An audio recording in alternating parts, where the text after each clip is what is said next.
Hello everyone, कैसे हैं आप सब? जल्दी से आ जाइए सब।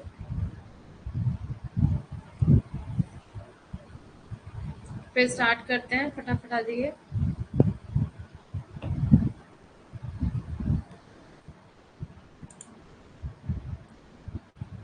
Very good evening, very good evening. कैसे हैं आप सब?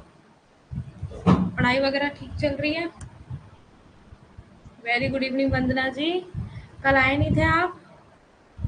All are good.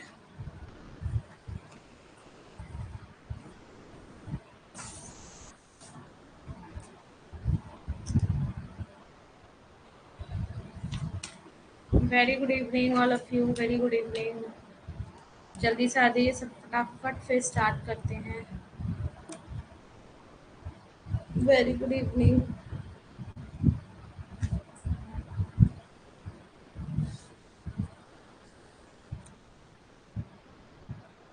अच्छा, कोई बात। रिश्ते भी जरूरी हैं, हाँ।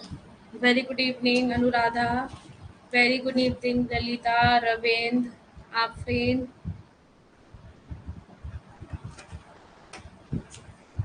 Very good evening.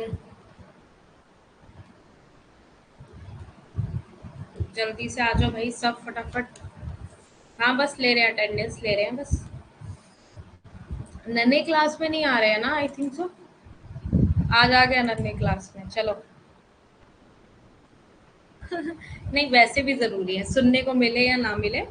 रिलेशन बहुत जरूरी है, और ये रिलेशन जरूरी नहीं है ब्लड रिलेशन ही हो। आपका और मेरा रिलेशन भी बहुत एक प्योर है ना? अगर मानो तो। कुछ बच्चों ने बहुत। वेरी गुड इवनिंग नन्हे, कहाँ हो? क्लासेस में नहीं अटेंड आ रहे? देखो, कुछ स्टूडेंट्स एक्चुअली में टीचर्स को बहुत रिस्पेक्ट करते हैं, ठीक है, और कुछ होता है कि एज अ रैंडमली ले लेते हैं कि चलो यार पढ़ा रहे हैं, खत्म करो। बट ऐसा नहीं होना चाहिए। आपका जो गुरु होता है, उससे आप क्या करते हैं? उसी से ही आपको आगे बढ़ने को मिलता है। तो कहते हैं ना, पेरेंट्स तो होते ही हैं, पर गुरु भी सर्वोत्तम होना चाहिए। पर गुरु भी अच्छा होना चाहिए ना। बॉन्डिंग तभी कहते हैं अच्छी होनी चाहिए, जिससे कि आप को पढ़ने में कोई दिक्कत ना हो। अटेंडेंस ले लेते हैं।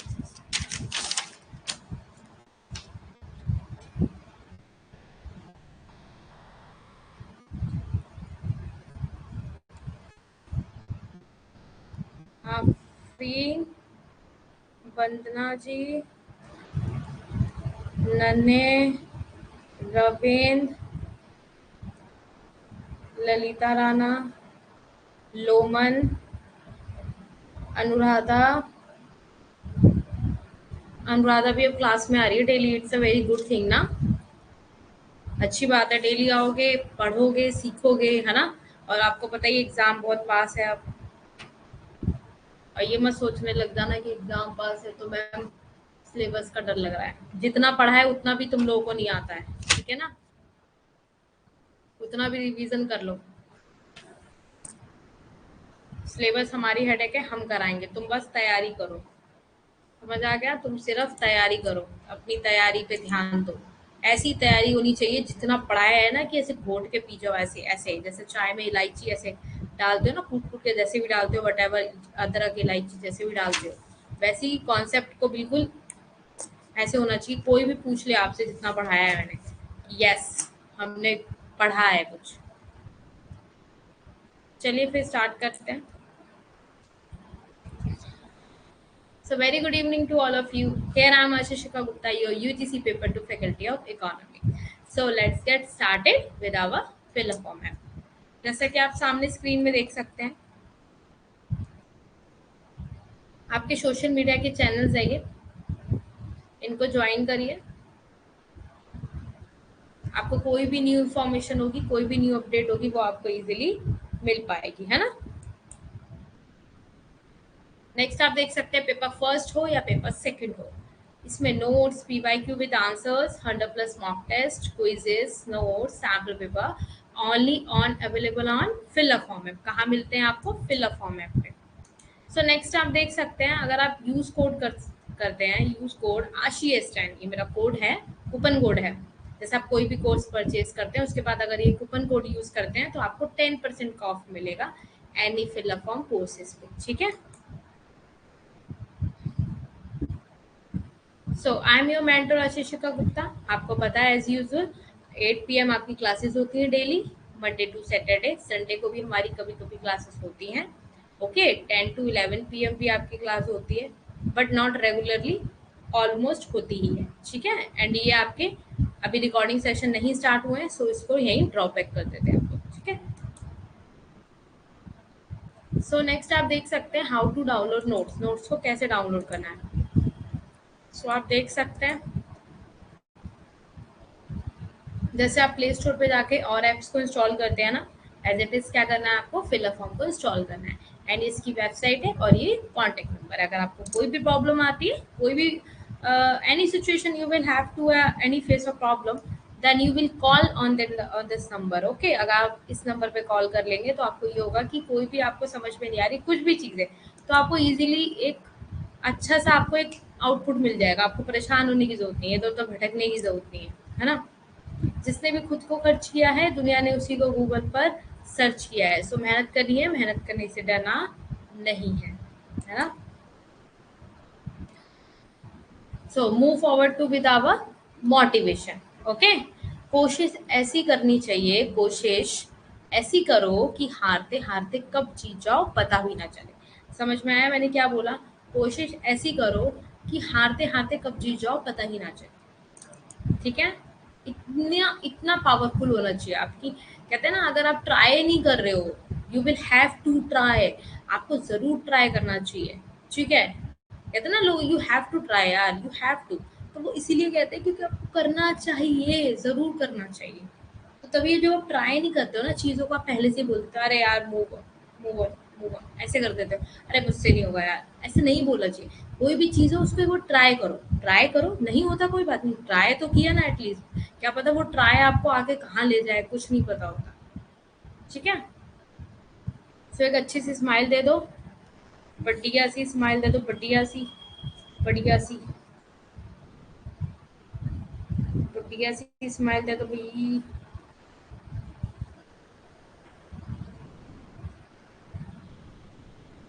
बढ़िया सी स्माइल दे दो।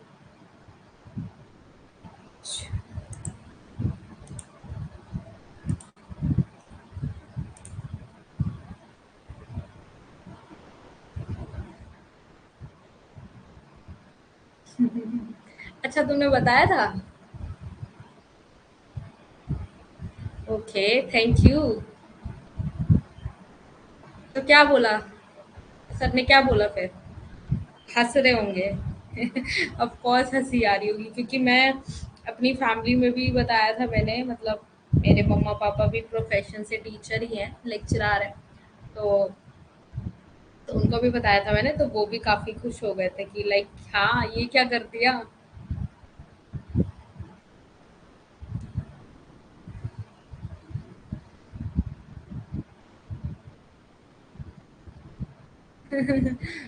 अब क्या बोलेंगे? ये थोड़ी ना बोलेंगे कि ऑफ, अरे यार ठीक है, देखो ऑफलाइन में अटेंडेंस होती है, आई नो थोड़ा बहुत हंसी आती होगी इस बात में, मुझे तो आती है भाई।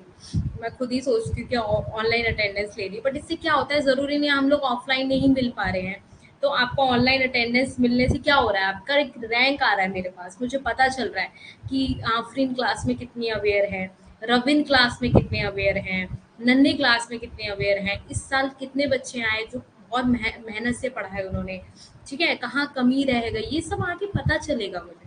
जब आपके रिजल्ट आएगा, आप एग्जाम दोगे, तो ये सब चीज़ें बहुत मैटर करती हैं, अगर करती हैं जिसके लिए, मेरे लिए तो बहुत मैटर करती है। अगर एक स्टूडेंट भी क्लास में आ रहा है ना, तो ये बहुत बड़ी बात है भाई, वो हर दिन आ रहा है, आपकी क्यों आ रहा है? क्योंकि उसे एग्जाम क्लियर चाहिए, है ना।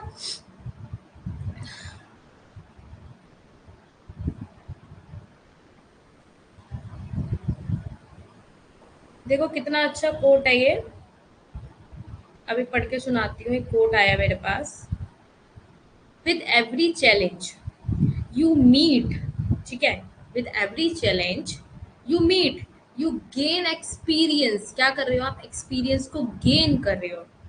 Every day you are levelling up. अभी मैंने जो आज आपको मोटिवेशन समझाया है, उसी से रिलेट कर रहा है ये, समझे? जब आप ट्राई नहीं करोगे आपको पता कैसे चलेगा आपका लेवल अप हो रहा है या नहीं हो रहा है। तो इसलिए कहते हैं पहले ट्राई करो, ट्राई करोगे तभी होगा पॉसिबल। ओके, चलिए अब स्टार्ट करते हैं। सबसे पहले आज हम पढ़ने वाले वेलफेयर। अच्छा, पहले ही मैं क्लियर कर दूं, कई बच्चों को लग रहा होगा कि मैम ने वेलफेयर क्यों स्टार्ट कर दिया। अभी तो पहले की थ्योरीज हमारी रहती है, वेलफेयर एक लास्ट टॉपिक हो जाता है माइक्रो इकोनॉमिक्स का। बट ये बहुत इजी था और मैं ये आपको पहले समझा चुकी हूँ अलग अलग वे में।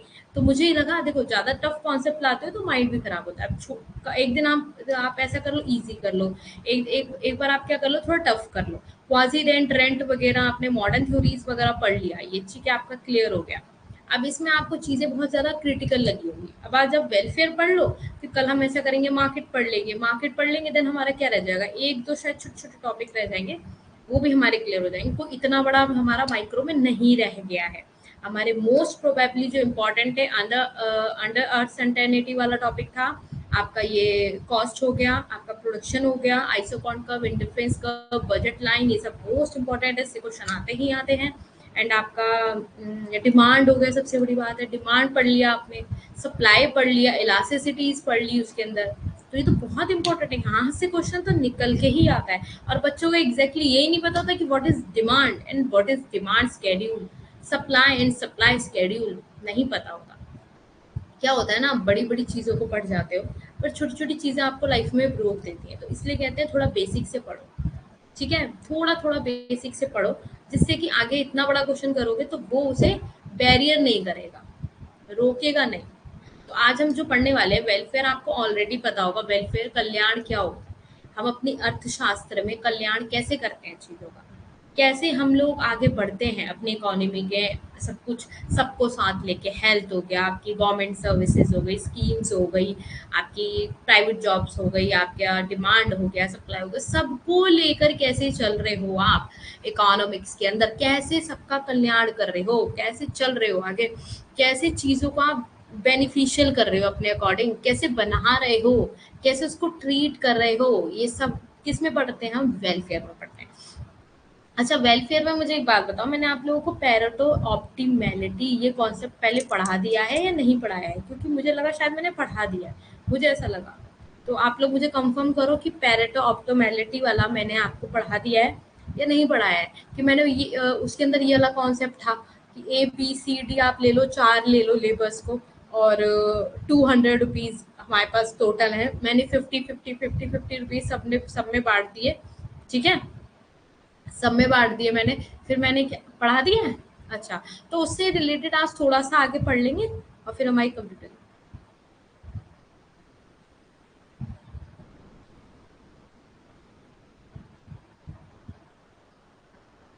ये अनुराधा क्या लिख रही है, आप लोग जरा देखना एक बार, कौन सी वाली मैम पढ़ाती हैं आपको, मुझे तो पता नहीं है।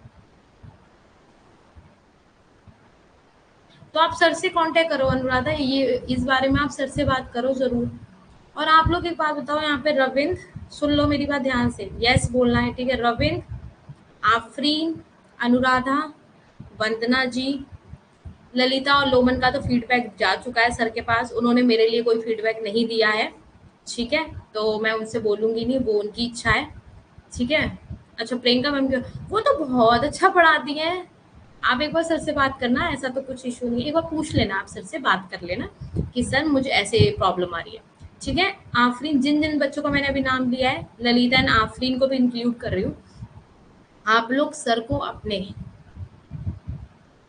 हाँ पता है मुझे, हाँ वही तो मैं बोल रही हूँ उसमें, हाँ उसमें मुझे पता है, आप लोग अपने फीडबैक सर को देंगे, ये आपकी रिस्पॉन्सिबिलिटी है, विद इन आज दे दो, कल दे दो, ठीक है।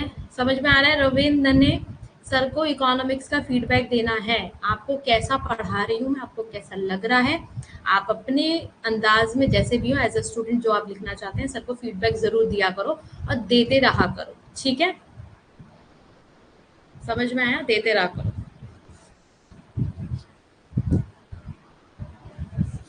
चलिए अब स्टार्ट करते हैं, बाकी आप अनुराधा सर से बात कर लेना, ठीक है। लेट्स गेट स्टार्टेड, फिर स्टार्ट करते हैं। अब हम पढ़ते हैं कल्याण अर्थशास्त्र का एक पार्ट है पैरेटो ऑप्टिमैलिटी। ठीक है, वो हमने आपको थोड़ा सा पहले समझा दिया है, तो आपको समझ आ गया होगा। जिन बच्चों को नहीं आया समझ में, जिन बच्चों को याद नहीं रहती चीजें या जो याद करना नहीं चाहते, वो आज दोबारा रिवीजन कर लेंगे, उनके लिए प्लस पॉइंट हो जाएगा, बस यही है। तो कल्याण अर्थशास्त्र में आप क्या देख रहे हैं? सबसे पहले मैं आपको पिक दिखाऊं, चलो डेफिनेशन पढ़ लेते हैं। कल्याण अर्थशास्त्र की एक शाखा है, क्या शाखा है? जो समाज में वस्तुओं और संसाधनों के कुशल आवंटन, समझ रहे हो, चाहे वो वस्तु हो या आपके संसाधन हो, उनका एक आवंटन करती कुशल रूप में को प्राप्त करने के लिए अर्थव्यवस्था की संरचना, उसमें शामिल बाजारों के अध्ययन से संबंधित है।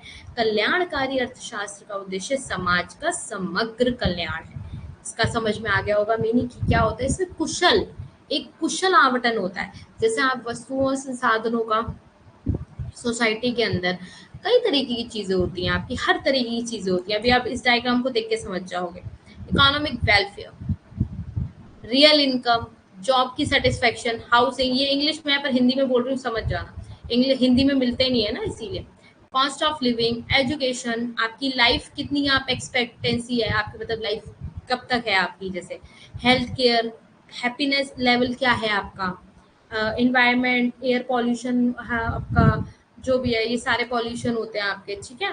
लेजर टाइम जो होता है आपका, एम्प्लॉयमेंट प्रोस्पेक्टस जो काम होता है आपका। अच्छा, इकोनॉमिक वेलफेयर आपको एक तरीके से बताता है कि आप कैसे कल्याण करते हो, कैसे आप अपने इकोनॉमी के अंदर कैसे कल्याण करते हो सब चीजों को लेकर। अब जैसे इसने वस्तु और संसाधनों का आवंटन बताया, अब आप एक तरीके से बताओ, जब आपने अब आपने प्राइवेट सेक्टर और गवर्नमेंट सेक्टर देख लिया, private sector and government sector, but आपने देखा होगा कुछ चीजें इसमें सेम भी होती हैं और कुछ चीजें नहीं होती। जैसे पब्लिक गुड्स ले लो, अब पब्लिक गुड में क्या होता है आपका, आपका पब्लिक गुड में आ गया, जैसे मैंने आपको एग्जांपल दिया था शॉर्ट वीडियो का, जिस बच्चों ने मेरी देखी होगी यूट्यूब पे, फिल फॉर्म के ऐप पे जो शॉर्ट वीडियोस मेरी अपडेट होती है, उसमें मैंने public good and private good के बारे में समझाया हुआ है। पब्लिक गुड में क्या होता है, जिस चीज का हम हर चीज का यूज कर सकते हैं, जिसमें हमने जो पब्लिकली गवर्नमेंट ने स्कीम करी हुई है, जैसे आप ब्रिज वगैरह यूज करते हो नहीं करते हो, स्ट्रीट लाइट वगैरह यूज करते हो, मतलब लाल बत्ती जो होती नहीं है रोड क्रॉस करते हो, वो यूज करते हो पब्लिक गुड में। पब्लिक गुड क्या हो गया, सार्वजनिक वस्तुएं।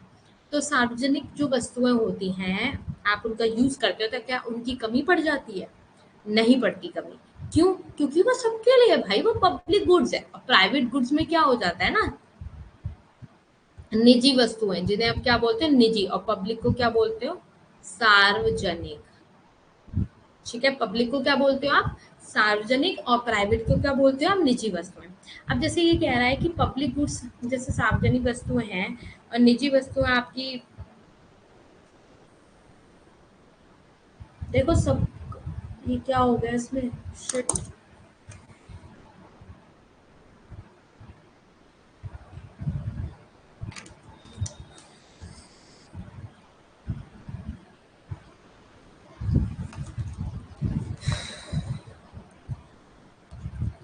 ठीक है, जैसे सार्वजनिक वस्तुएं हो गई, निजी वस्तुएं हो गई। सार्वजनिक वस्तुएं मैंने आपको बता दी, अगर आपने टैक्स पे किया है, नहीं पे किया है, तब भी वो पब्लिक गुड्स आपके लिए क्या रहेगा, आपके लिए क्या रहेगा, वो यूजेबल रहेगा, आप उसे यूज कर सकते हो।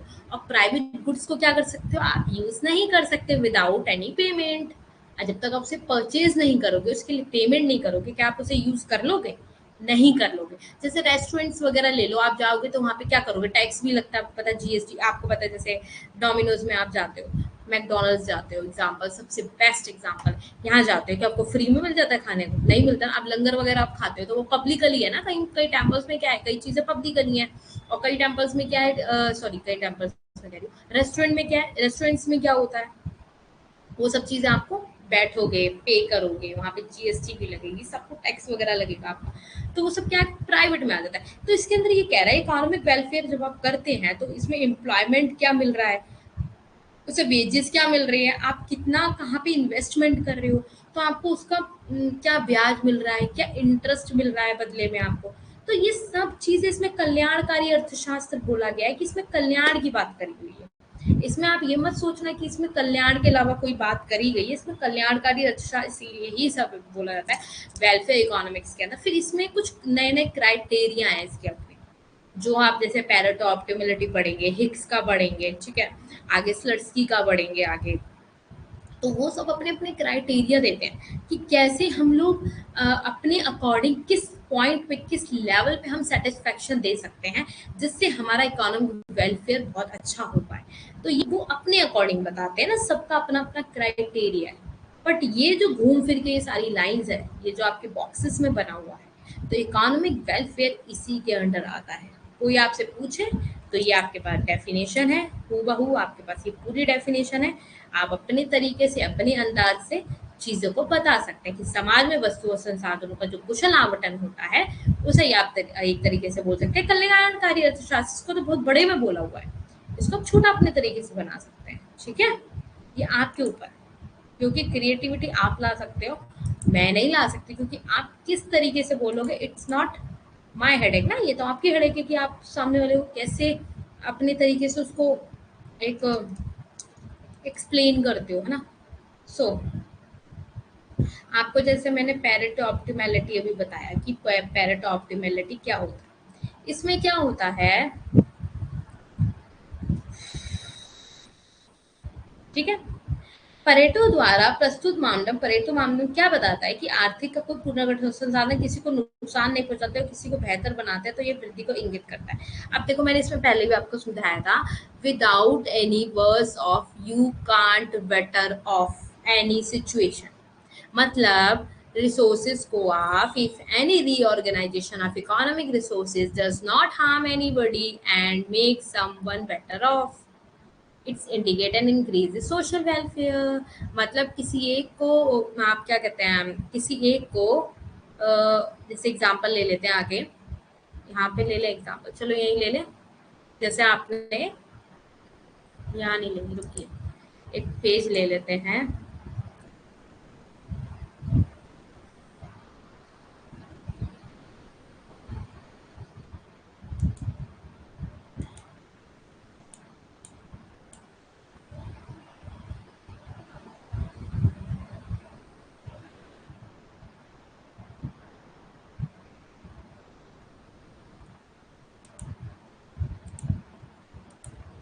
अब देखो उसमें आपने क्या पढ़ा था, पैरेटो ऑप्टिमैलिटी में आपने पढ़ा था कि मैम, उसके अंदर तो हम लोग ने पढ़ा था कि किसी को, वो वाला अलग है, ये है Pareto criteria of social welfare. इसमें बोल रहा है कि इसके अंदर बोल रहा है कि वो तो पैरेटो ऑप्टिमैलिटी है, वो अभी समझाऊंगी। ये जो सोशल वेलफेयर पे आ रहा है, पैरेटो सोशल वेलफेयर पे अलग है, पैरेटो अलग है।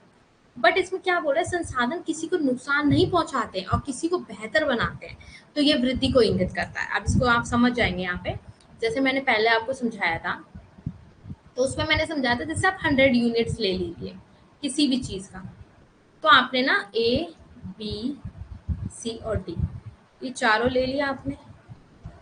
अब इन सबको कितना कितना बांटोगे, जो 100 यूनिट सिमिलर हो जाए, 25-25, ठीक है, 25-25 बांट दिया मैंने सबको। अब मुझे क्या करना है ना, ये 25 है, अब मुझे इसको ना बढ़ाना है, इसको बढ़ाना है। तो है तो मेरे पास 100 रुपए ही ना, 100 रुपए के अंडर ही काम करना है। तो मैं इनमें किसी एक को क्या करना पड़ेगा, मुझे कमी करनी पड़ेगी, यहाँ पे 20 करना पड़ेगा, तो जाके यहाँ पे मेरी 30 हो पाएगी। क्यों, क्या इसमें पैरेटो ऑप्टिमैलिटी में बात कही जाती है, अभी इसकी बात नहीं कर रही, वेलफेयर वाले की, पहले वाली की बात कर रही हूँ, पैरेटो ऑप्टिमैलिटी की बात, वेलफेयर वाला अलग है। तो वो बोलता है कि किसी एक को आप बेकार करे बिना दूसरे का भला नहीं कर सकते। इसका कहने का मतलब ये है, पैरेटो ऑप्टिमैलिटी ये बोलता है, जब तक आप इसको देख रहे हो ना, तो इसको अगर इसको ज्यादा आपको इंडिकेट करनी है चीजें, तो इसको क्या करना पड़ेगा, आपको कम करना पड़ेगा, क्योंकि यूनिट्स तो आपके पास 100 ही, आपको इसी में डिस्ट्रीब्यूशन कर दिया आपने।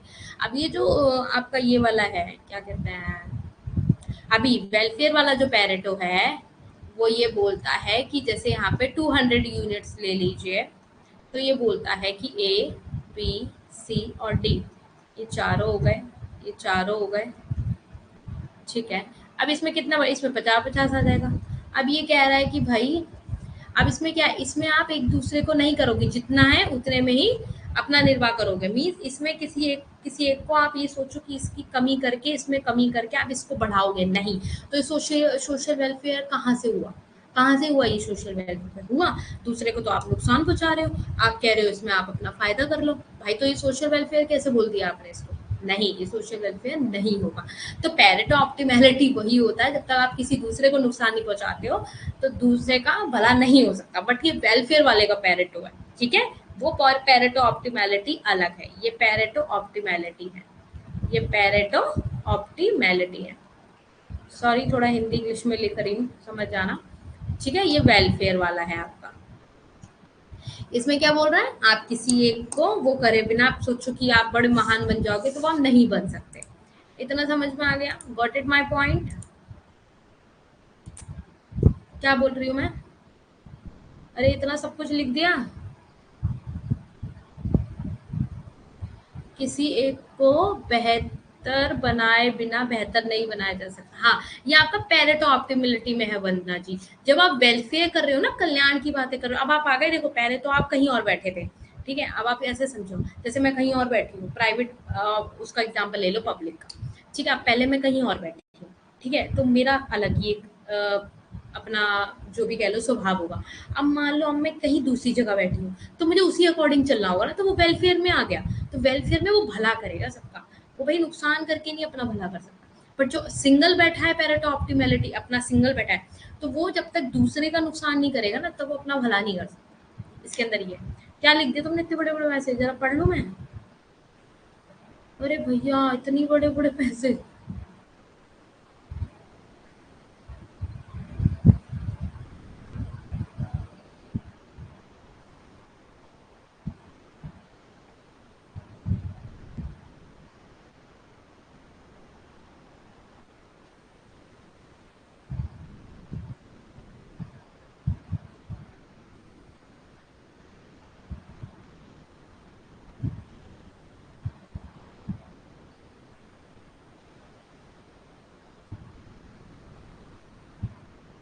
अरे उसको ऐसे नहीं बोलो, क्या कहते हैं, आफरीन नहीं, देखो वो उसका प्रोस्पेक्टिव है। देखो आप अपनी जगह सही हो, आप सजेस्ट कर रही हो, उसे बहुत अच्छी बात है, पर आप उसे ये नहीं बोल सकते कि आप यहाँ शिकायत कर रही हो, ये गलत है। देखो वो गलत नहीं है, वो उसको ये लग रहा है कि वो मुझे बोलेगी तो मैं भी इस प्लेटफॉर्म की फैकल्टी हूँ, तो क्या पता मैं उनसे कुछ बात कर सकूं या बोलूं, बट हमारी कॉन्वर्सेशन नहीं होती है, तो ये आप सर से बोल लेना। बट आप ऐसे नहीं बोल सकते ना आफरीन, क्योंकि उसको लग रहा है कि वो मेरे से शेयर कर पा रही है इसलिए बोल रही हो, क्या पता। तो ऐसे नहीं बोलते पगलू। जैसे हम लोग बैठ किए बिना आपका क्लास नहीं कर सकते। हाँ, हाँ वेरी गुड। प्राइवेट है, हाँ पब्लिक जो सब लोग यूट्यूब पर हाँ देख सकते हैं, सार्वजनिक हो गया, हाँ। यस वेरी गुड, रविंद्र के लिए क्लैपिंग। यस, बहुत होशियार बच्चा हो गया ये।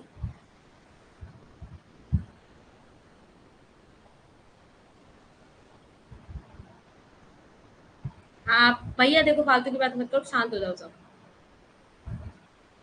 हाँ, नहीं एक तरीके से आप उस चीज में ये नहीं ले सकते ना, आप किसी के नंबर थोड़ी ना कम कर दोगे, तो प्रैक्टिकली करोगे आप। आफरीन अपनी जगह गलत नहीं है, सही है वो, और अनुराधा अपनी जगह सही है। बस उसको ये हुआ कि मैं यहाँ बोल देती हूँ मैम से, क्या पता मैम मेरी प्रॉब्लम सॉल्व कर दे, है ना।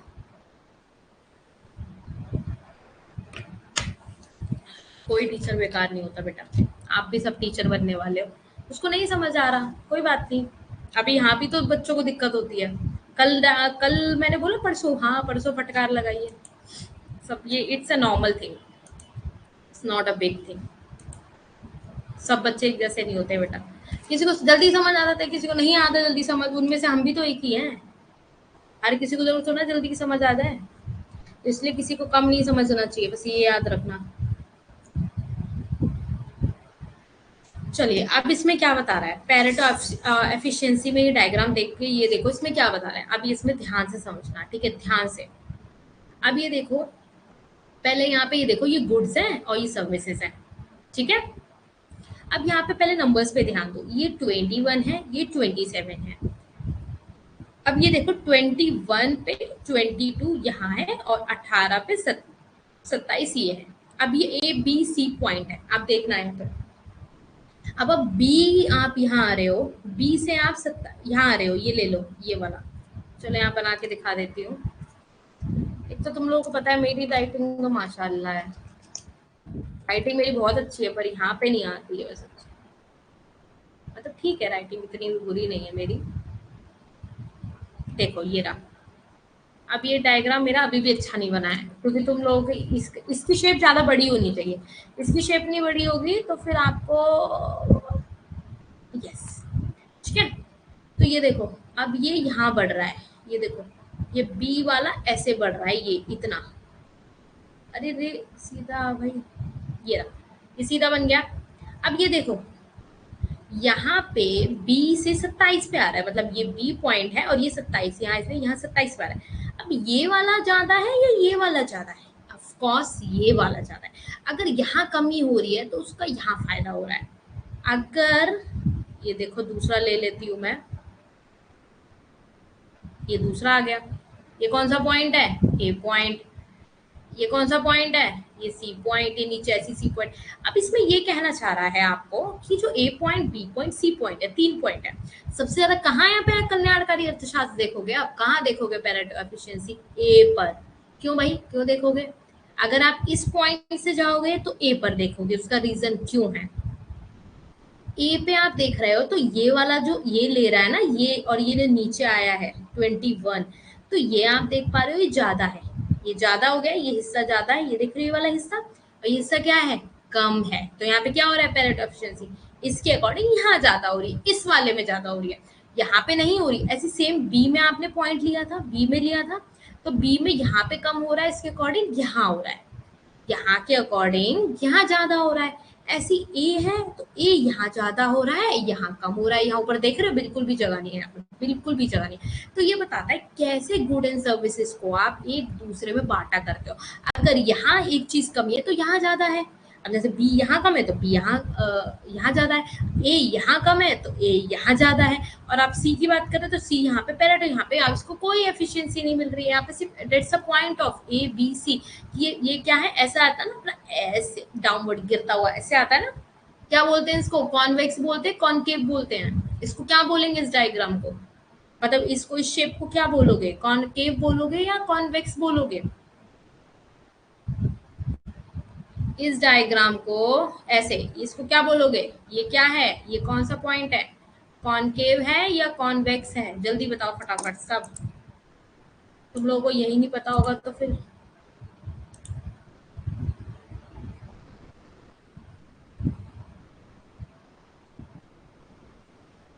जल्दी बताओ,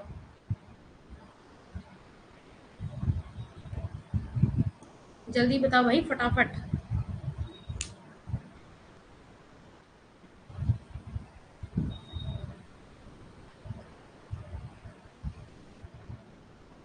पक्का? क्या बोल रहे हैं?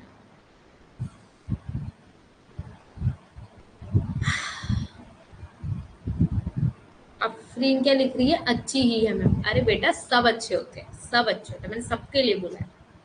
जितनी फैकल्टीज है हमारी सब बहुत अच्छी। ठीक है। कॉन्वेक्स। अच्छा, ओके। और बाकी सब, सबके आंसर कहाँ हैं? 9 बच्चे हैं, अटेंडेंस तो 7 की लगी है। वीरेंद्र, कृष्णा, कोई मतलब नहीं है क्लास में आके?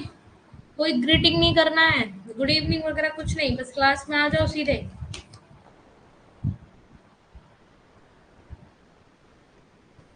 अच्छा,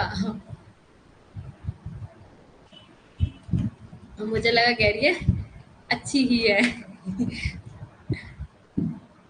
राइटिंग नहीं बेटा, इसमें ना मार्कर थोड़ा सा गड़बड़ा जाता है, ये बस बस समझ आ जाता है तुम लोग को, इसलिए मैं थोड़ा सा राइटिंग और सही कर लेती हूँ। जल्दी बताओ आफरीन, आंसर दो क्या है? रविंद्र, रविंद्र ने तो दे दिया। नने, लोमन, ललिता, कहाँ हो? फटाफट बोलो भाई जल्दी।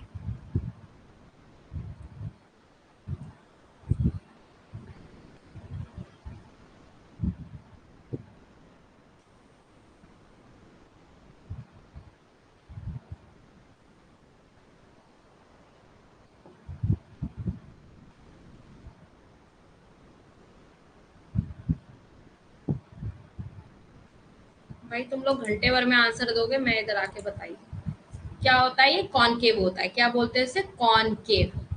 ठीक है, कॉनकेव होता है। अब ये डायग्राम आपका है पहली कंडीशन के लिए है, ये कंडीशंस हमारी अभी आगे हैं। अभी मैं आपको बताती हूँ, ये देखो।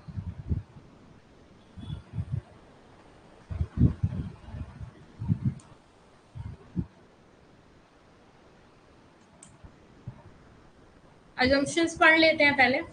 सो अजम्पशंस क्या बोलती है हमारी?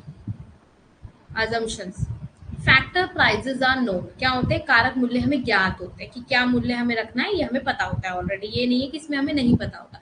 तभी तो आप क्या करते हो, एक के चक्कर में दूसरे की क्या करते हो, क्या करते हो?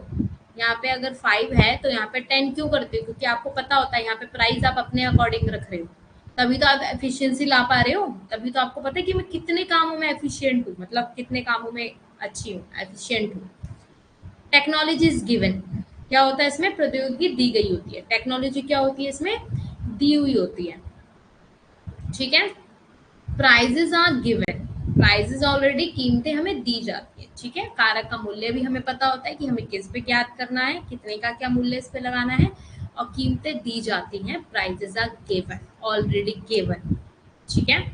कंज्यूमर्स, ये इसकी अजम्पशंस हैं, इसकी मान्यताएं हैं कि इसके अंदर ये सब चीजें होती हैं।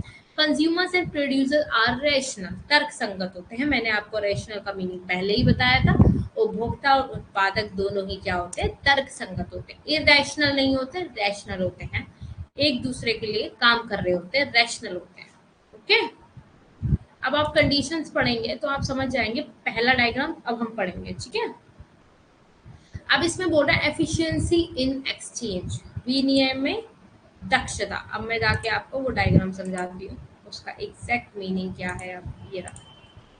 अब आप ये डायग्राम देख पा रहे होंगे, अच्छे से देख पा रहे होंगे इस डायग्राम में। इस डायग्राम में मैंने आपको शायद पहले भी समझाया हुआ है, कुछ देखा दिखाया लग रहा है? किस किस को देखा दिखाया लग रहा है ये डायग्राम? अगर जिसको देखा दिखाया लग रहा है वो समझ जाएगा कि मैं इस डायग्राम के अंदर क्या बात कही गई है। बताइए इस डायग्राम में क्या समझ में आ रहा है आप लोगों को? अनुराधा बता देना अगर कोई प्रॉब्लम आए, नहीं समझ में आए कोई डायग्राम, ठीक है, जल्दी बताओ। पर हाँ, क्लास में सबको पढ़ना है तो समझ आनी चाहिए चीजें, और मैं जब आंसर पूछूं तो आंसर आना चाहिए, ये होना चाहिए बस।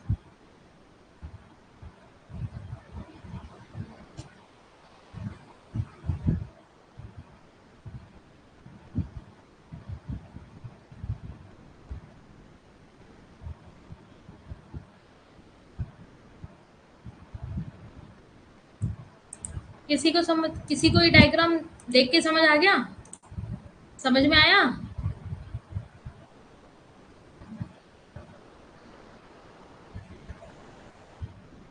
ये यानी लॉजिकली, और एक तर्क संगत यानी रैशनल, तो ये रैशनल। अच्छा, अरे नहीं परेशान मत हो, अब मैं इसको समझाती हूँ, इस डायग्राम को बना के ही बताती हूँ मैं, ठीक है, परेशान मत हो। इस डायग्राम को तो मैं बना के रहूंगी अब, ठीक है।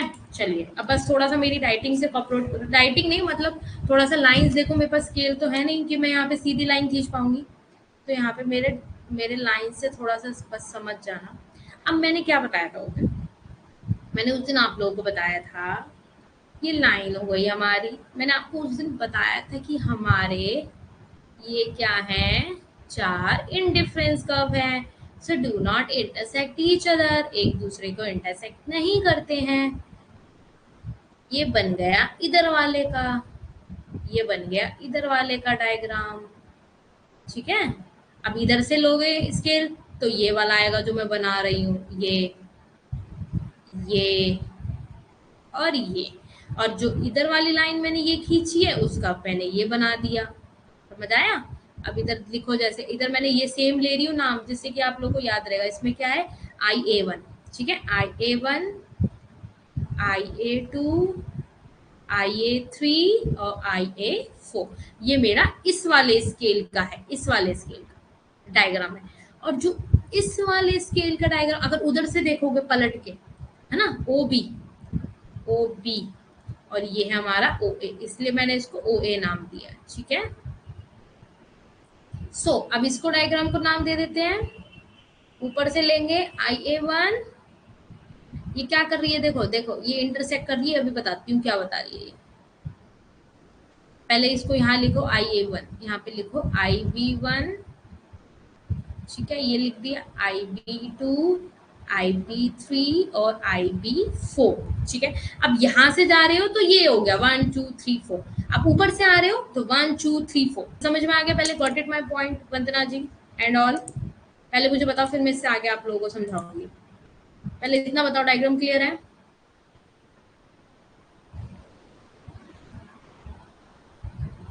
जल्दी बताओ,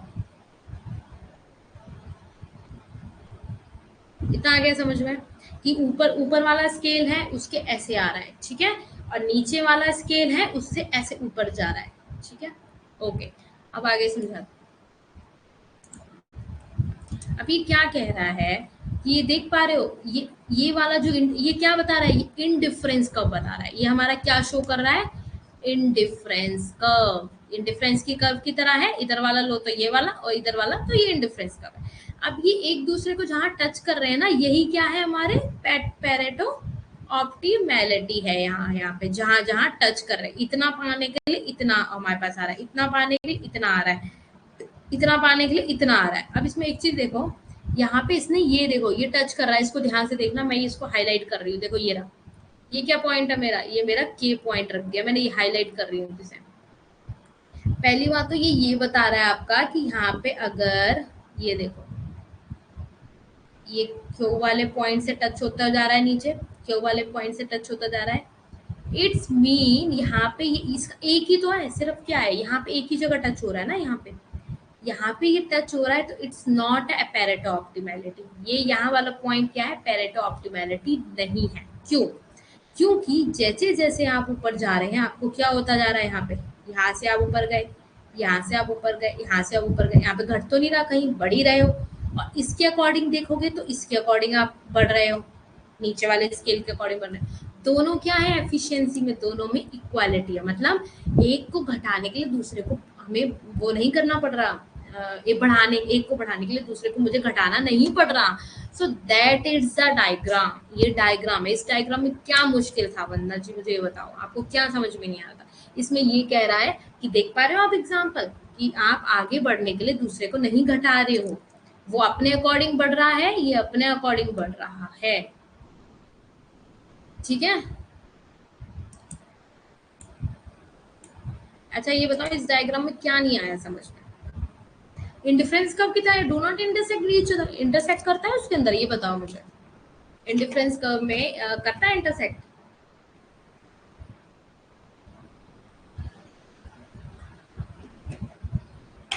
वंदना जी जल्दी बताओ, मुझे समझ आ गया। ये डायग्राम आपको आप समझ में आ जाना चाहिए, और हमेशा यही कहना मैम समझ में आ गया। नहीं आया समझ में? अभी भी नहीं आया समझ में? दोबारा समझाऊं? जल्दी बताइए, फिर आज 10 बजे वाली क्लास क्लियर है? ठीक है, वेरी गुड। क्लियर है तो बहुत अच्छी बात है, क्लियर हो गया। इसमें यही वही चीज इसमें डायग्राम में बता दी है कि कैसे कैसे आप इंडिफरेंस कर्व कर रहे हो, वहां पे देख रहे हो टू कॉमोडिटीज का सेटिस्फेक्शन होता है, वैसे ही आपका इंडिफरेंस कर्व की तरह ही तो बन रहा है, आप खुद देखो ना। और वैसे ही क्या कर रहा है, ऊपर वाला स्लोप नीचे वाले इंडिफरेंस कर्व की तरह कर रहा है। हाँ हाँ, वो एक्चुअली कुछ इशू हो गया था, दैट्स वाई, इसलिए नहीं ले पाई थी मैं। मैंने स्केड्यूल भी नहीं डाला था शायद, है ना? नहीं डाला था, हाँ। चलिए फिर 10 बजे मिलते हैं फिर, ठीक है। इतना पढ़ लिया, इसको यही रुक जाते हैं, फिर आगे इसको कंटिन्यू करेंगे 10 बजे पूरा, ठीक है। अभी आप लोग भी रेस्ट ले लो थोड़ी देर, अपना काम वगैरह जो करना है वो कर लो, लैपटॉप भी जब तक। हाँ होगी भाई, 10 बजे होगी, कंटिन्यू करना है मुझे आगे से, ठीक है। लाइट गई, वेरी गुड, ठीक है।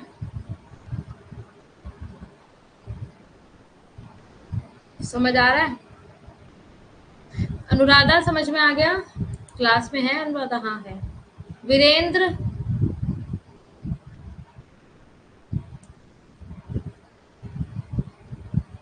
जल्दी बताओ। अनुराधा, आप लोग को आगे समझ में? आप लोग लीव कर दो, कोई बात नहीं, इन लोगों से पूछ लो एक बार।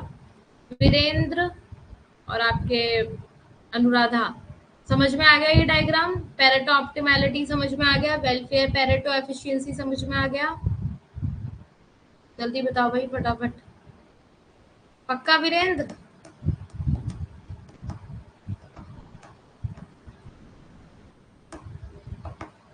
टेस्ट ले लूं फिर तुम्हारा वीरेंद्र? बताओ जल्दी।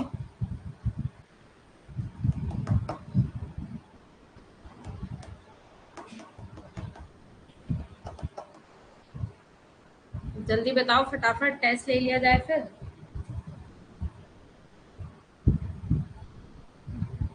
विथ कॉन्फिडेंस बोला करो, क्योंकि अगर आपको समझ में आया है।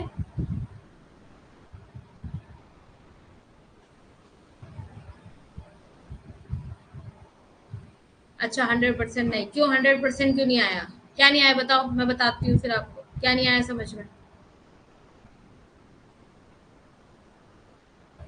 बेटा आपका नेट ऑलमोस्ट ज्यादा काम नहीं करता है, इसको ठीक करवाओ। क्यों क्लास में लॉस कर रही हो अपना डेली? आपको ऑलमोस्ट नेट में प्रॉब्लम आता है ना, इसको प्रॉब्लम सॉर्ट आउट करवाओ अनुराधा इसकी। विदाउट नेट कैसे पढ़ोगी वरना?